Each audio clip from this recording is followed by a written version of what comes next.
सिद्धेश कदम सध्या आमच्या सोबत आहे। सिद्धेशजी, शिवसेना जनतेच्या दारी कार्यक्रमाच्या आज शेवटचा रविवार आहे, काय सांगणार, काय संदेश देणार?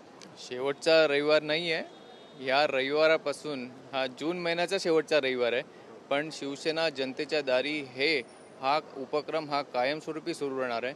आदरणीय उपमुख्यमंत्री आणि आमचे मुख्य नेते शिंदे साहेबांच्या नेतृत्वाखाली शिवसेना जनतेच्या दारी कशा रीतीने पोचली पाहिजे आणि जनतेसाठी हे कशाप्रकारे धावून जायचं आहे, त्यांच्या कामासाठी, त्यांच्या मदतीसाठी, त्यांच्या मार्गदर्शनाखाली हे असे उपक्रम पूर्ण वर्षभर नाही तर रेग्युलर चालू राहणार। कशा प्रकारे लोकांची मदत केली जाते आणि काय काय मदत केली जाते? किती लोकांचे टार्गेट ठेवले आहेत तुम्ही?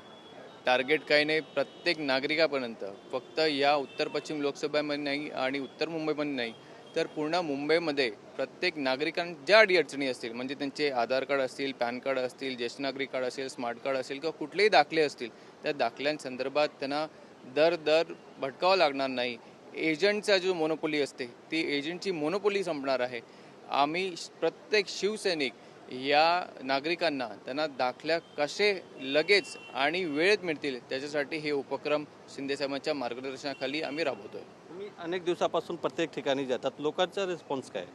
जेव्हा मी सुरुवात केलं तर आम्हाला कधीही वाटलं नव्हतं की एवढा चांगला रिस्पॉन्स भेटेल आणि जो रिस्पॉन्स आम्ही पाहिला आहे त्याप्रमाणे शिंदेसाहेबांच्या नेतृत्वाखाली पुन्हा सांगतो की फक्त ह्या रविवार शेवटचा रविवार नाही, हे उपक्रम रेग्युलर सुरू राहणार। जनतेची गरज आहे, म्हणजे आज रविवार असून तुम्ही पाहताय सकाळी सुद्धा एवढी गर्दी आहे आणि आता जसा दिवस वाढत जाईल जसं ती गर्दी वाढत जाणार आहे।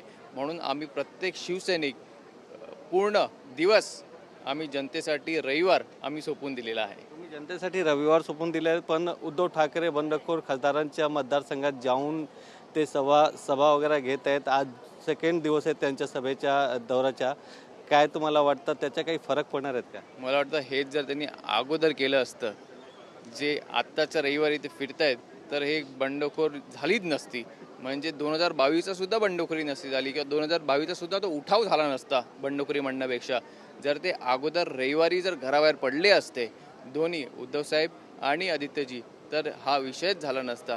पण आता देर आहे दुरुस्त आहे असं पण म्हणूया, तरीसुद्धा त्यांनी आत्मपरीक्षण करणं गरजेचं आहे की हे तर फक्त खासदार गेलेले आहेत, आता पुढे आमदार, नगरसेवक आणि सामान्य शिवसैनिक तर आमच्या सोबतच आहे, पण हळूहळू त्यांना झटके भेटत जातील। पण उद्धव ठाकरे नंतर संजय दिना पाटील यांच्या मतदारसंघात आज राज ठाकरे स्वतः जाणार आहेत। मला वाटतं राजसाहेबांवर भाष्य करण्यासाठी काही मी एवढा मोठा नाही आहे, पण एकंदरीत मनसेची कार्यपद्धती आपल्या सगळ्यांना माहिती आहे। जेव्हा ते झोपून उठतात तोपर्यंत जग झोपलेलं असतं, त्यांची सकाळच दुपारनंतर होते, तर एखादा रविवार ते उठले तर काही फरक नवीन नाही आहे। पण आम्हाला आमचे नेते शिंदेसाहेब हे वार बघत नाही, वेळ बघत नाही, दिवस आहे की रात्र बघत नाही, हे जनतेच्या सेवेसाठी काम करतात आणि त्याचेच शिवसैनिक आम्ही सगळे आहोत।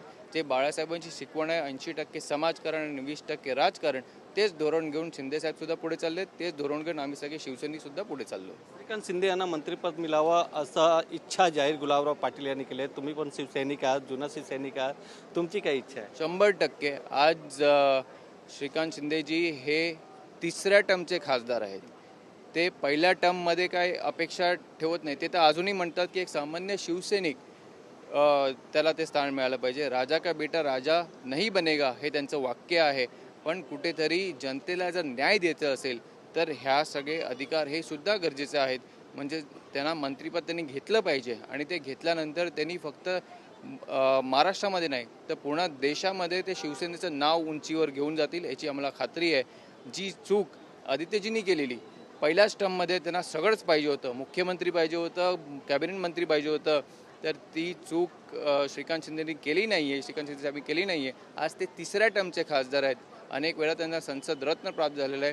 त्यांनी जे ऑपरेशन सिंदूरच्या काळामध्ये जे देशाचं नेतृत्व त्यांनी जगामध्ये केलेलं आहे ते सगळं उदाहरण घेऊन मला वाटतं त्यांनी ते मंत्रिपद स्वीकारलं पाहिजे आणि एका युवा पिढीला एक नवी दिशा देण्याचं काम ते 100% करू शकतात।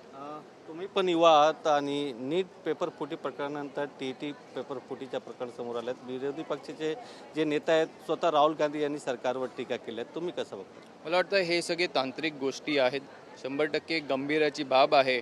याच्या अगोदर नीटची पेपर फुटी झाली, काल TTची पेपर फुटी झाली 100% गांभीर्याची बाब आहे आणि त्याच्यामध्ये नक्कीच आदरणीय मुख्यमंत्री आणि आदरणीय उपमुख्यमंत्री महोदय हे दोन्ही लक्ष देऊन त्याच्यावर योग्य ती कारवाई करतील. रोहिणी खडसे यांनी आरोप केले आहेत की जे TT पेपर फुटी प्रकरण आहे ते सरकारला आणि मुख्यमंत्री पदाला बदनाम करण्यासाठी असं केले गेले आहेत. बघा, त्या बाबतीत जेव्हा सखोल चौकशी होईल, जसं नीटमध्ये जेव्हा चौकशी झाली तेव्हा कळालं की दोषी कोण आहे, तर या संदर्भात जेव्हा सखोल चौकशी होईल म्हटलं चौकशीच्या आधारेच त्याच्यावर भाष्य करणे योग्य राहील आणि त्याच्यामध्ये नक्कीच जसं मी म्हणालो की मुख्यमंत्री महोदय आदरणीय देवेंद्र फडणवीसजी आणि उपमुख्यमंत्री शिंदेसाहेब आणि सुनेत्रा वहिनी हे तिघंही जेव्हा त्याच्या सखोल चौकशीनंतर त्याच्यावर योग्य भाष्य करणं योग्य राहील. व्हिडिओ जर्नलिस्ट अजय मोहितेसह गोविंद ठाकूर, TV9 मराठी, मुंबई.